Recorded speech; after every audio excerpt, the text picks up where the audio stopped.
So an interesting topic that I just want to put a bug in your ear about, and I think you would do a great show about it.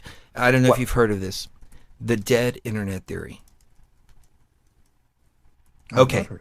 so the premise of it is that you remember back in the early 2000s, in the late 90s, it was BBS's, and then it turned Sure. into Usenet and Telnet, and then it I turned was into there. AOL. Yeah, yeah, that's where Yeah. we all got our I start.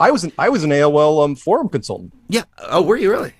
Yeah. Nice, nice. Mm. Okay, so Got paid in the hours. internet used to be about free thought. The internet used Yep. to be hundreds of thousands of websites of people putting out their opinions.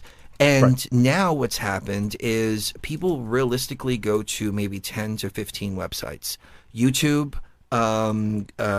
Google, Amazon, Yep. Instagram, Facebook, and they Yep. stay on those videos. They stay on those sites, and those Yep. sites are purposely meant to keep your attention. And so you go on Twitter, and so you, being Mark Sargent, Right. maybe put in a room because Twitter's made of a bunch of rooms of Right. people who are anti flat Earth.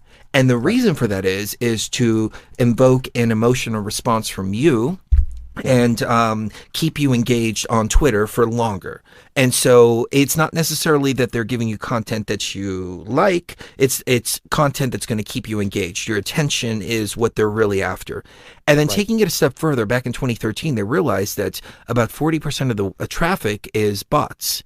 And we had the hypothesis that back around 2010, 2012, there was all these weird videos that were coming out, and they were just amalgamations of different videos with text-to-speech voices on them. And they were Right. coming out just like that. And I think the Occupy Wall Street movement was one of those, where it was an AI that created a bunch of videos that then actually created an actual movement because people picked up on those videos.